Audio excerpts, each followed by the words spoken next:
so much. It's such a privilege to get to do this together. Good morning, Open Door. Thank you, guys. Just come on in any time, Chuck. No, you just don't on my account. No big deal. Thanks. No, and your friend, just bring him in whenever. The rest of us all got here on time, I felt like. But, yeah. Well, it happened again, you guys. I've told you the story about the hummingbird. One day, I was talking to God about a year and a half ago, maybe 2 years ago, and it was right in the middle of unbelievable pain in my life where I thought, I'm losing, I'm going downhill, and this is it, and do I have anything more to offer you? What if I can't walk? What if I can't? And it was this cry out to him saying, God, will you not waste me? Don't stop using me, please. Who am I if I can't anymore talk about you?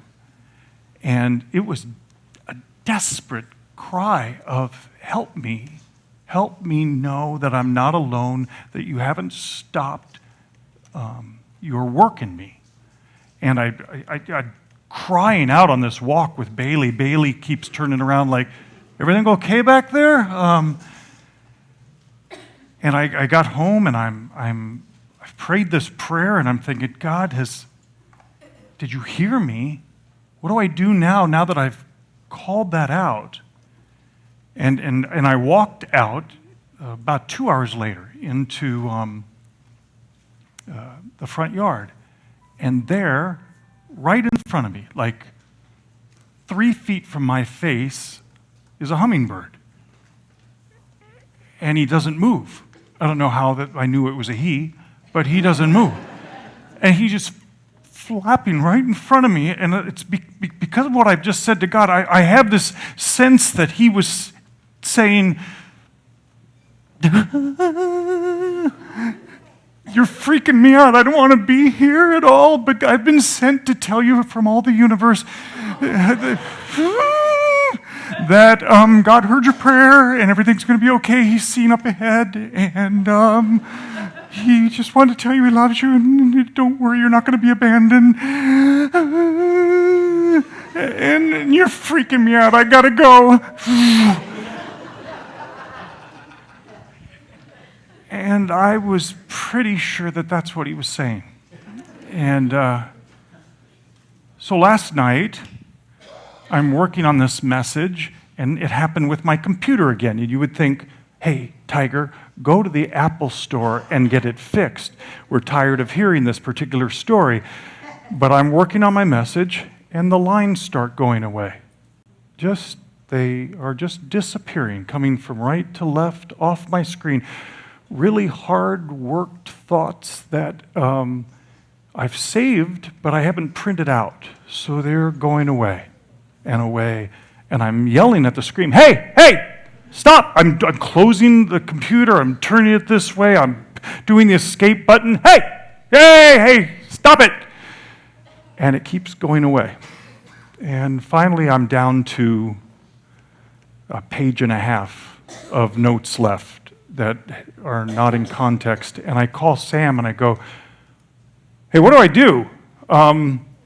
We have church tomorrow.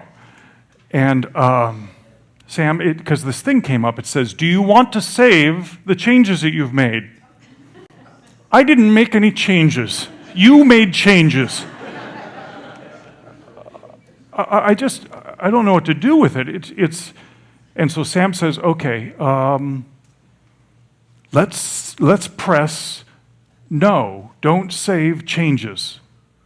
Because you don't want to save that craziness that just happened, right? And I said, are you sure? And he goes, hey, give it a try.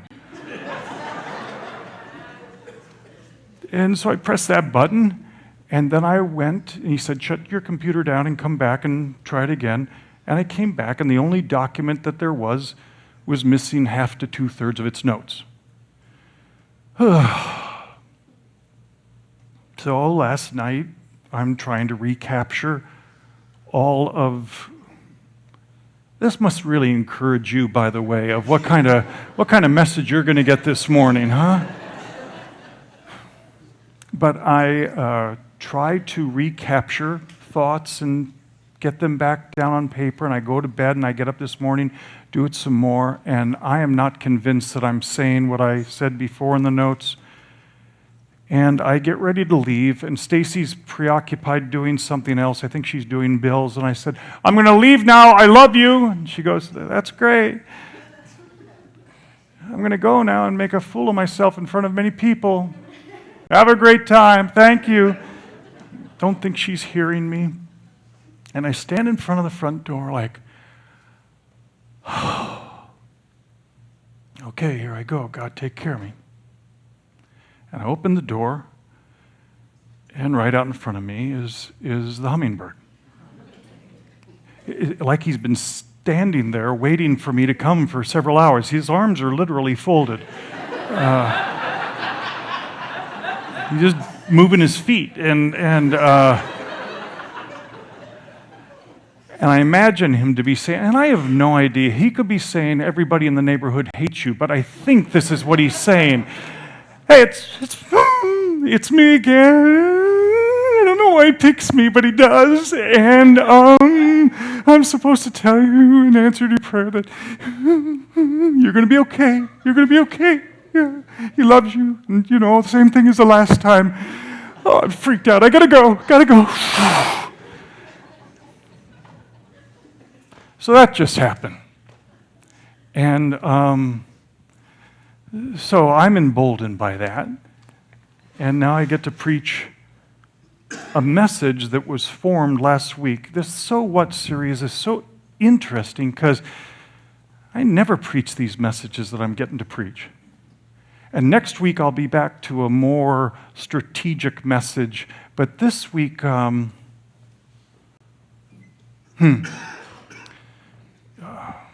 Sunday morning I couldn't come to church because the night before I had a bad episode, a really bad episode, the worst episode I've ever had. And that's why you don't brag that you're in remission to church, because then that happens. And then you go, "I thought that you were okay." Anyways, Stacy and I were sitting down reading the Bible. We're going through the Bible in a year, in about 8 years. And we were... I was reading the Old Testament section, and boy, the honeymoon is over in the Old Testament section. After the patriarchs and the law starts to come, that's some deep, hard, heavy sledding. It's like really hot in the Old Testament then. And they were talking about slaves, and if a slave, I don't know, if you hurt his shoulder, you need to give him a chicken.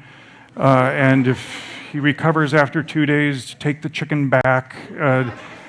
I don't care. That's not what I came for. And then I go to the Psalms, and David is wanting Edomites to be squelched under the mighty foot of God or something. I'm going, oh, that's not what I signed up for either.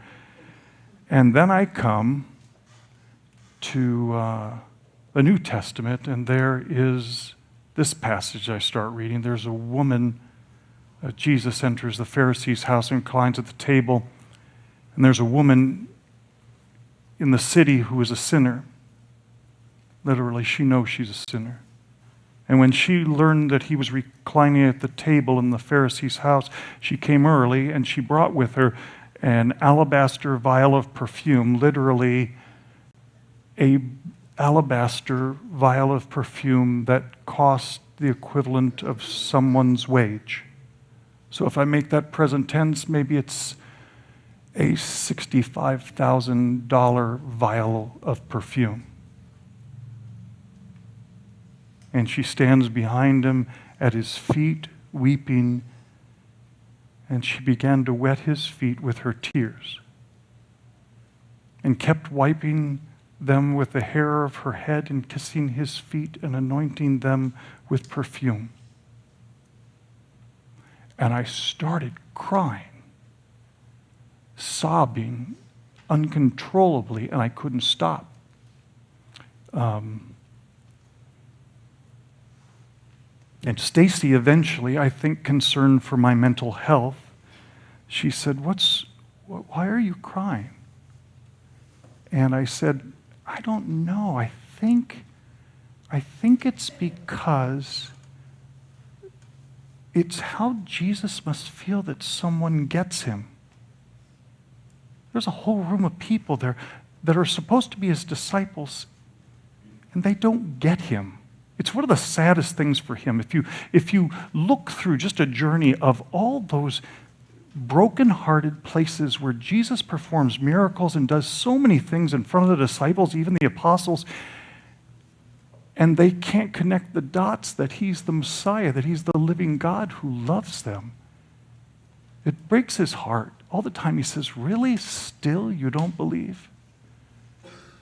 And here's this woman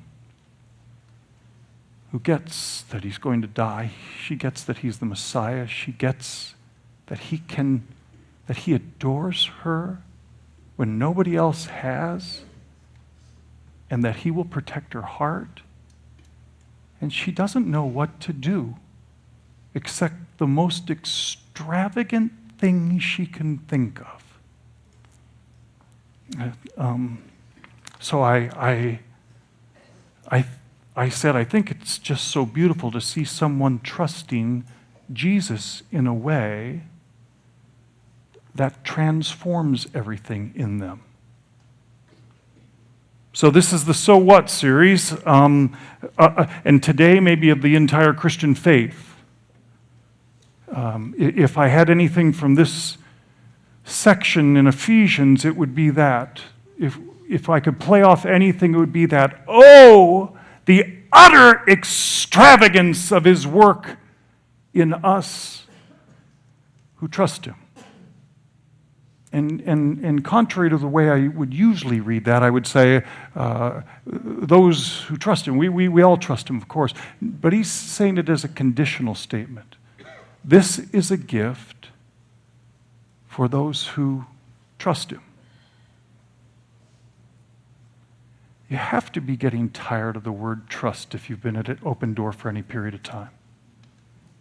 We use it a lot. And what does it mean? Just feels so like, am I supposed to trust more? Enough? Should I really get after it? Would that make God happy? And so let's use this working definition this morning to say this. But a boom, shing, bam, whoosh. Let's say right there. You guys are cooking back there, aren't you? You guys are just using a hibachi. It's not about how much faith I can manufacture about Jesus, but whether I am willing to trust who he actually reveals himself to be. When I finally see who he is, like the woman with the alabaster vial, do I respond to his person in the best way I know how?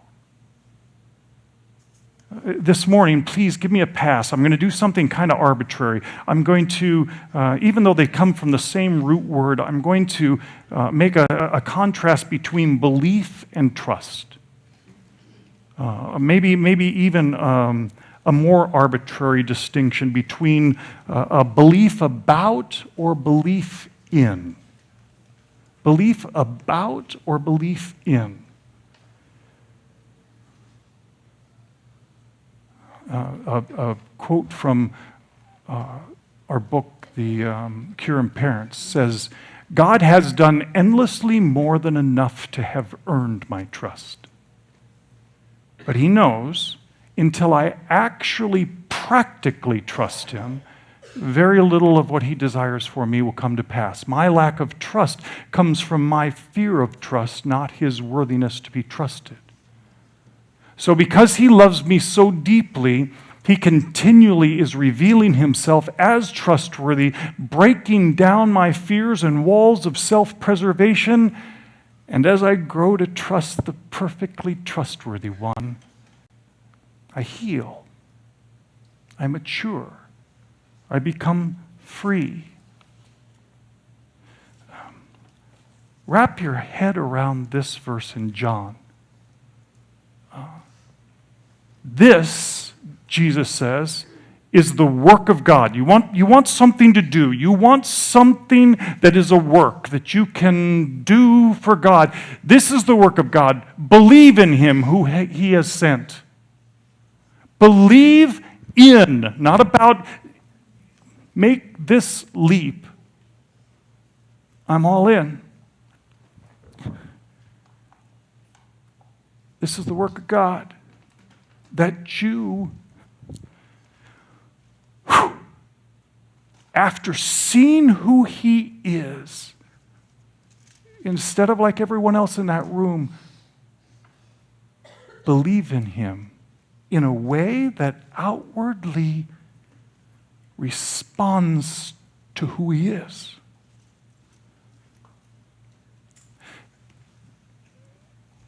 Moralism, that one that says you have to try harder because you aren't enough.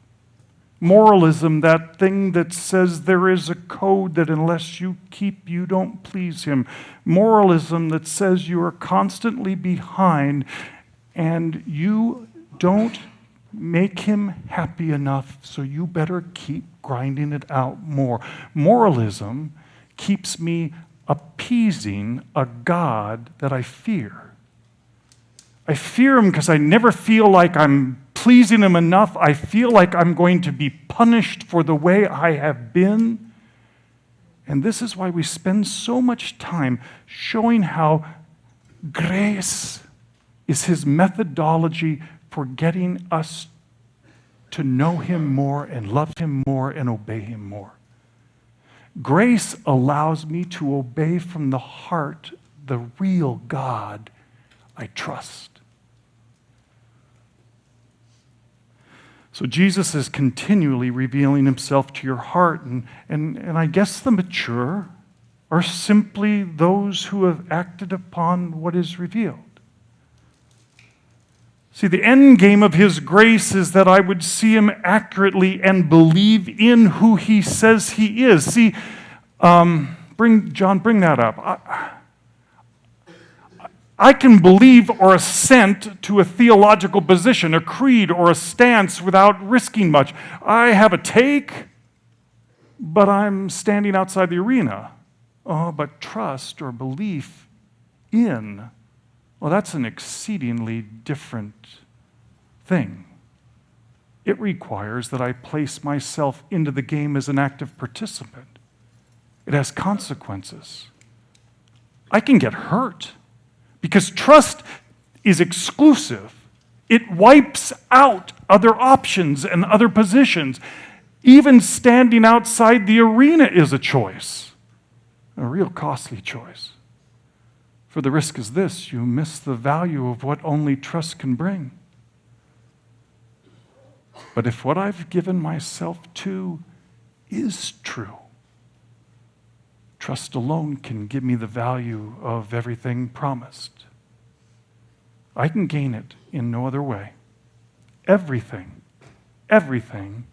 worth having in this life ultimately comes only through trust.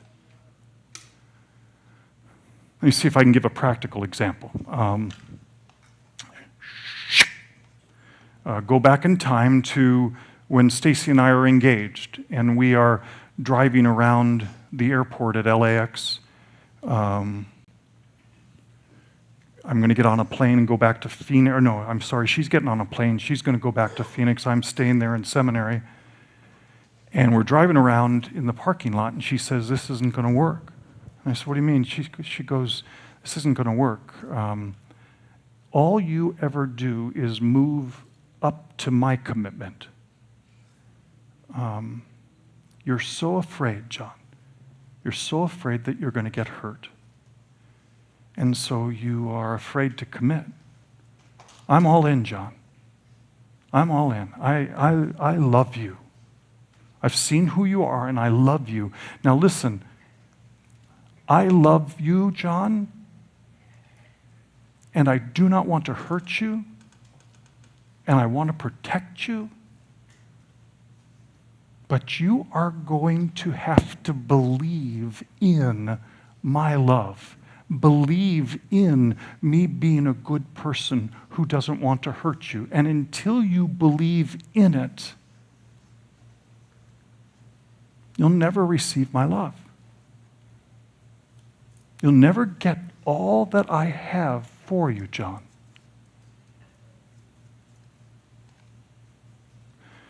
And she got on a plane, and that night, I called my dad and asked if I could have Mom's wedding ring.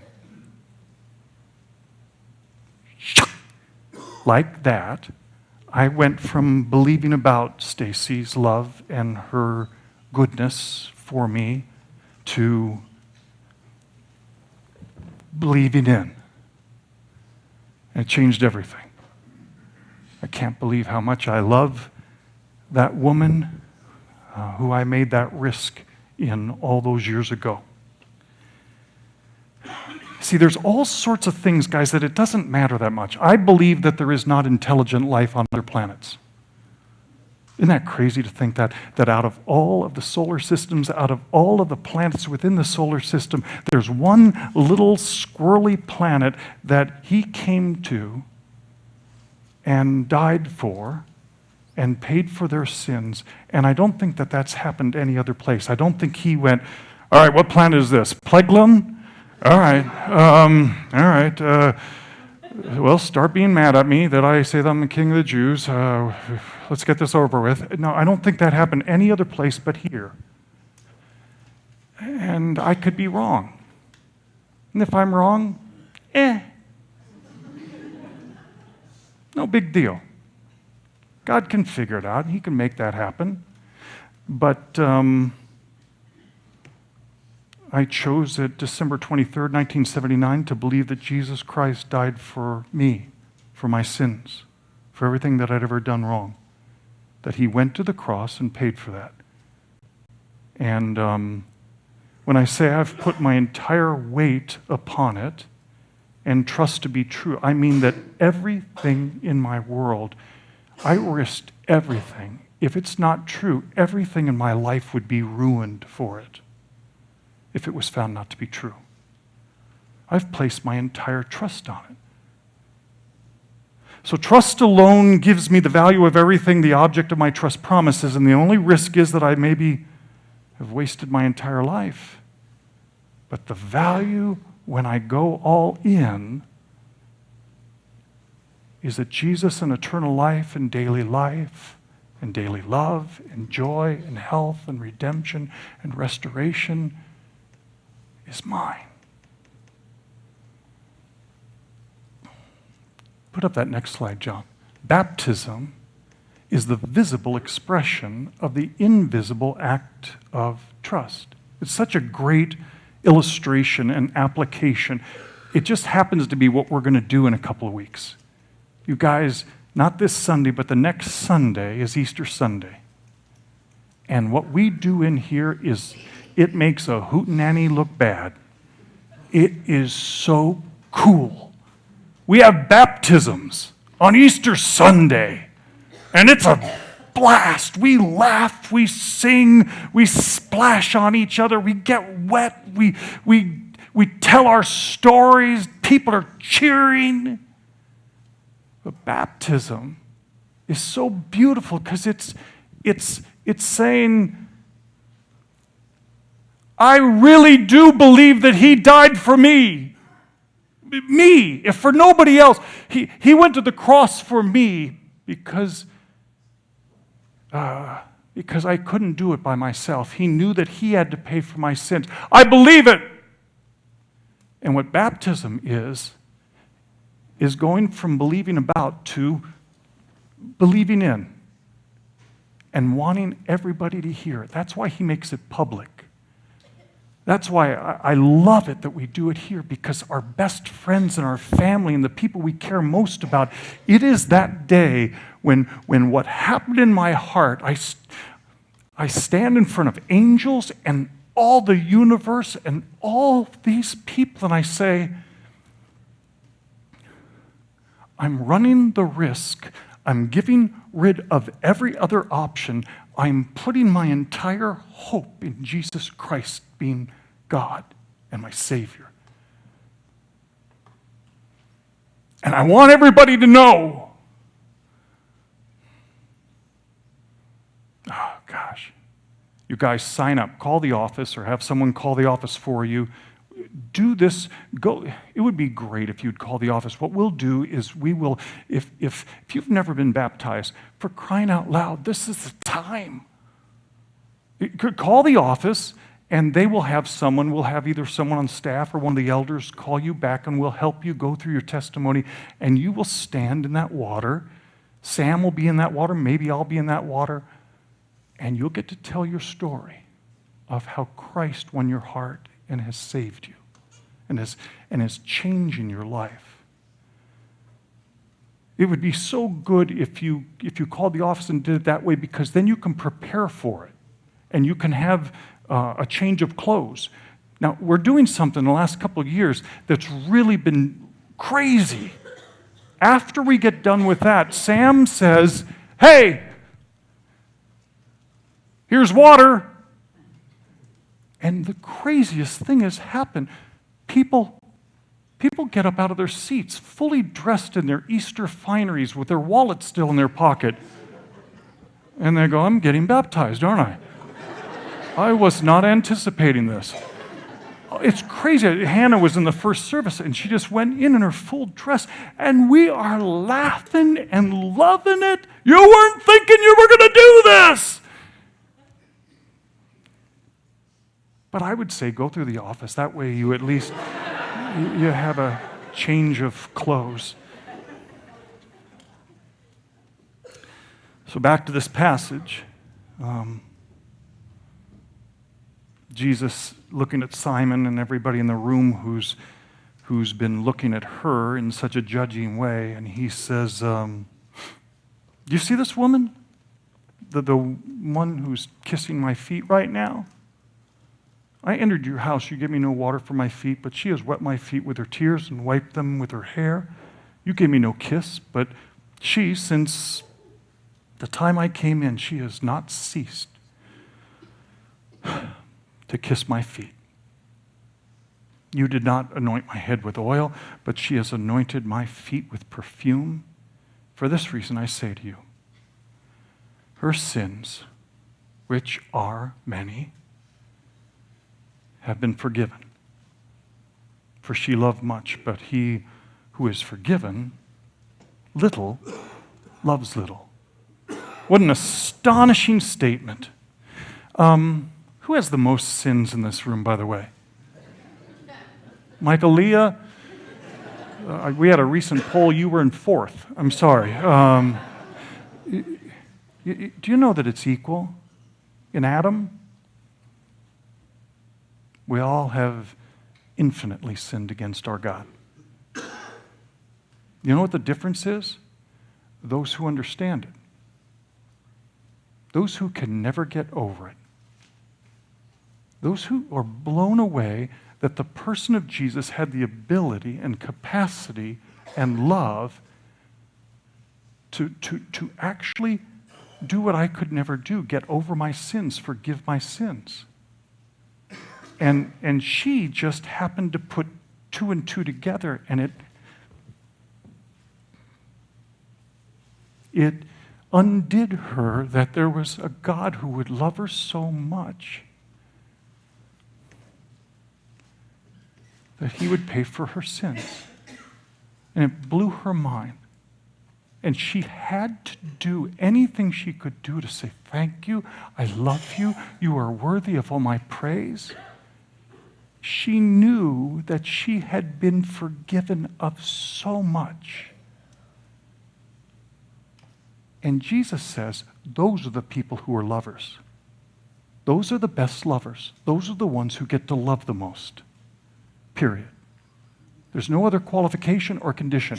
Those who understand how much they've been forgiven, they love the best, and they receive love the best. There's a lot of us who have pride who do not want to admit that we are that bad or were that bad and still can be that bad. And like the President of the United States can say, I don't know what I would have to be forgiven of. But those who know that they cost the Savior his life and separation from the Father and broke his heart and said, is there any possible other way, please? That he did that for me, and he'll never bring it up again? He won't hold it over my head? Oh my, what do I do? And he says, those are the ones who go out and find through the hedgerows, who can I love? Who can I love? And I am able to receive love. That's a powerful. Do you see what happens? There's a payoff. There's a consequence when I go all in like she had. The payoff is she became an incredible lover, an incredible giver of Christ's love. So, let me have that slide. I want to go through a series of these real quick.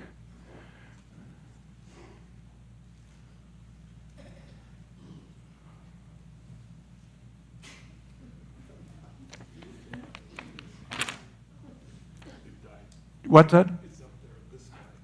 So if I look at that slide, it's not going to help me, but if I do, okay. All right. So John, the whole time, when I'm thinking it's slow, it's just good. It's not forgive me. So I can believe in the concept of a forgiving God, and it will affect my life very little.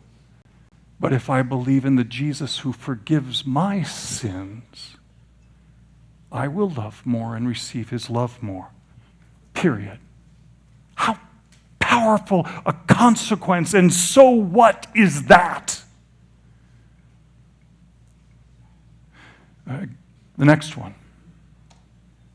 I can believe in the concept of a God who loves unconditionally. It'll affect my life very little. But if I believe in the Jesus who loves me unconditionally, me, and there's never a time when he questions it or loves me less or tries to love me more, but I'm just too much of an annoyance.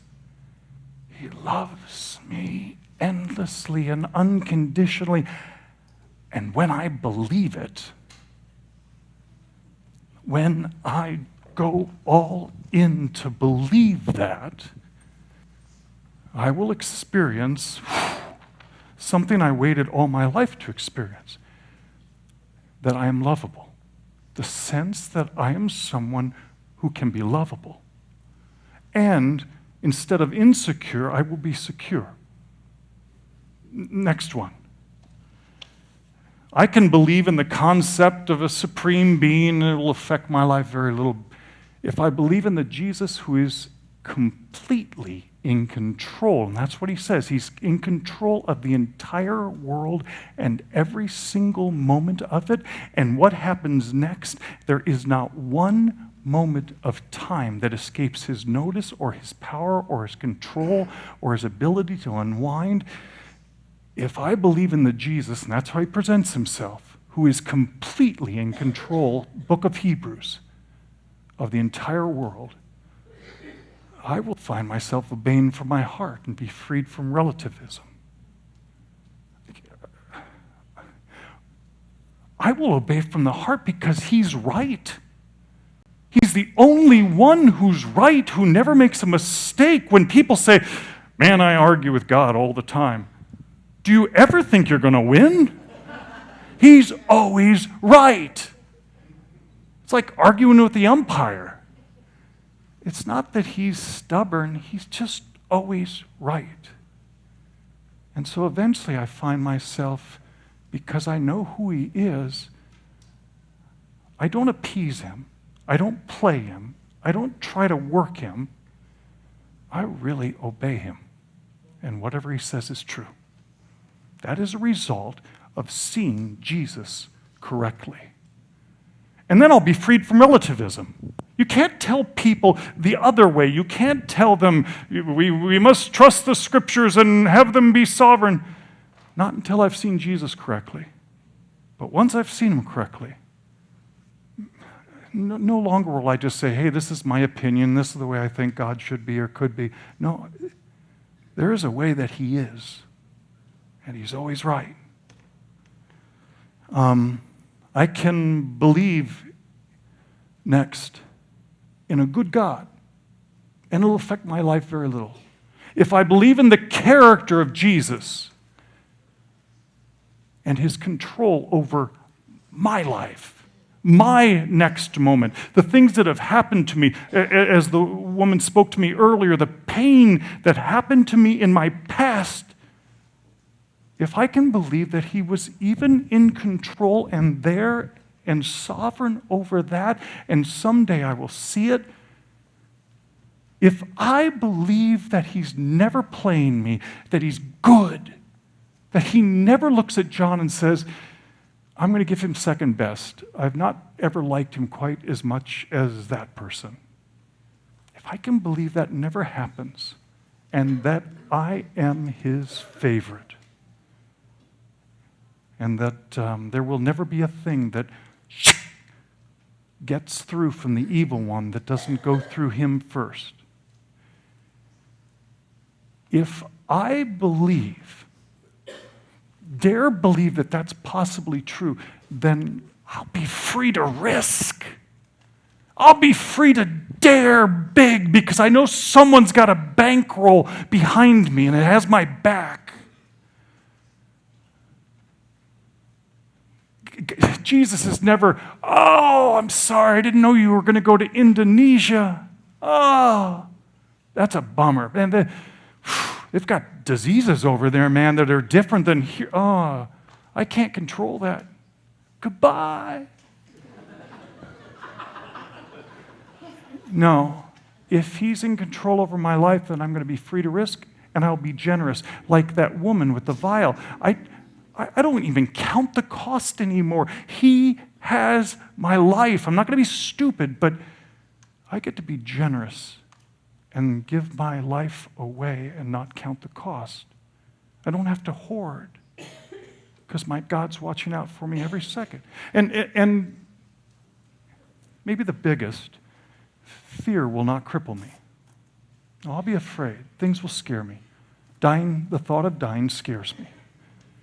But it won't cripple me because I know that he's in total control. I can believe God is up there. Up there. He's up there and I'm down here. And it'll affect my life some.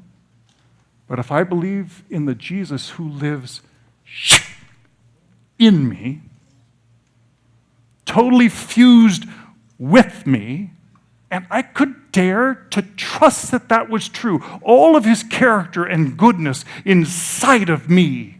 I can never call myself a loser again. If I could dare believe that that was true,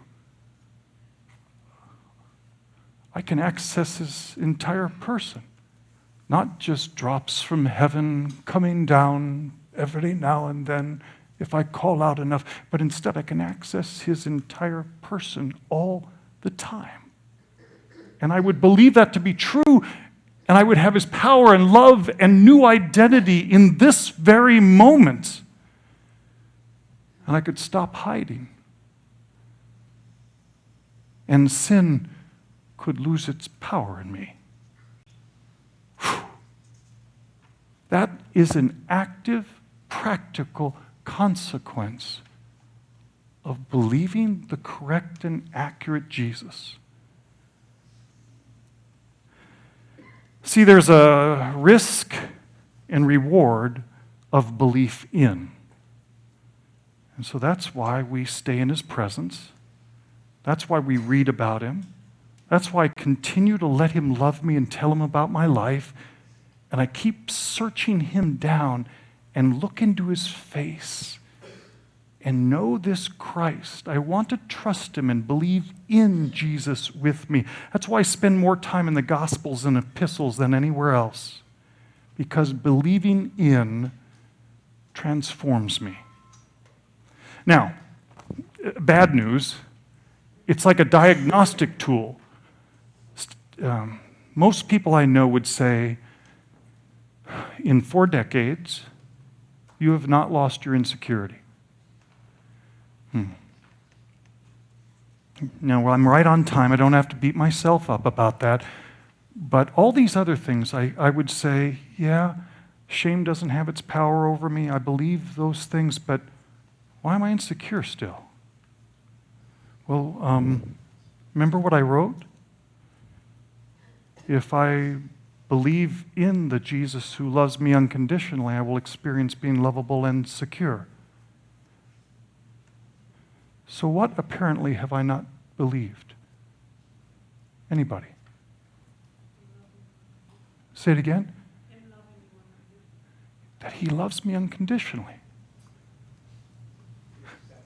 That I'm accepted and forgiven. That I won't fall off. That I won't fall off. This is a little embarrassing because I help write books about these things. But I don't think I've believed that about Jesus. That there's something so heinous about what I did in the past or had done to me in the past that I think, apparently, that sometimes he can't see me perfectly and wonderfully, that there's always this stain. Now that seems stupid. I wouldn't admit to that, but apparently that's the case. I don't want that to be true,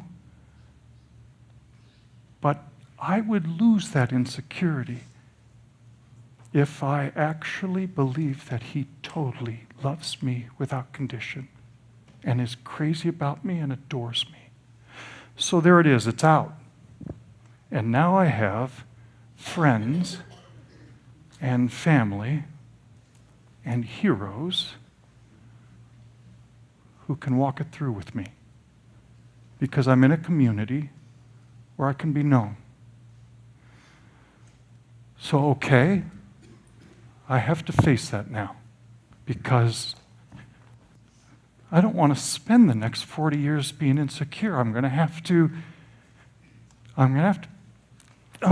believe in a Jesus who loves me endlessly and unconditionally no matter what I've done.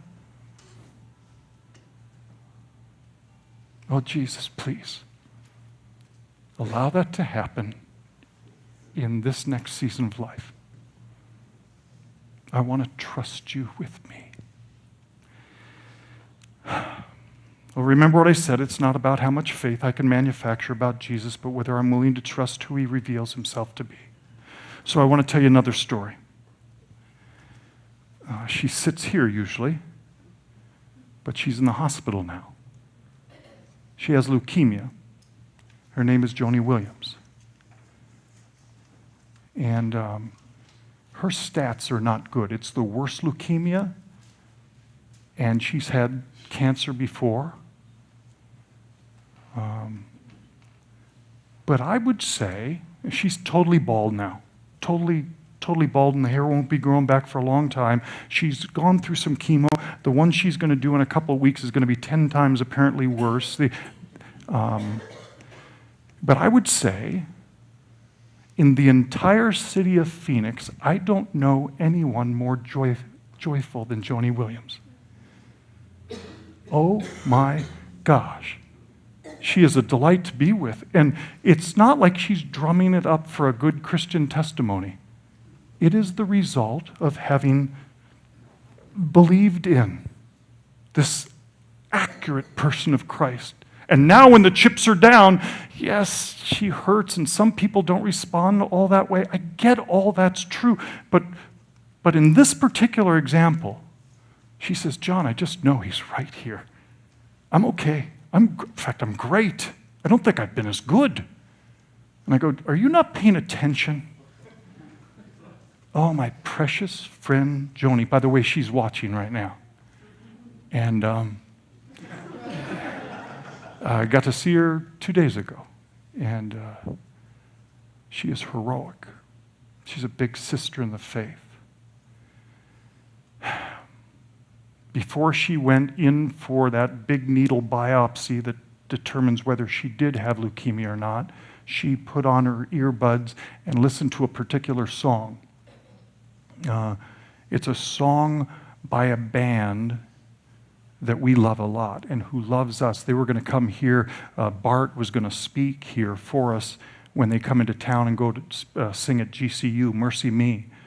But they've got some marketing things that they have to do in Tucson, so they won't be able to be with us that Sunday, but they so want to be with us. They love this community. Anyway, they wrote a song, this album, it's crazy. The name of it is Lifer. It just came out 2 days ago. It is number 2 on the iTunes list. Not number 2 in the little Christian section, in the world, in the entire world.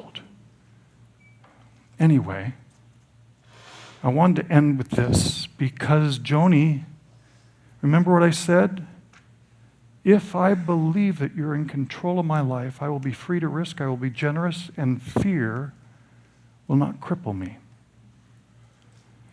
And so this next song is called Even If. And it is a gift of all of us who have dared, against our better judgment, to say, I believe in you, Jesus, the accurate Jesus. And even if you don't do what I was hoping you would do, I'm all in. This is for you, believers. This is your anthem.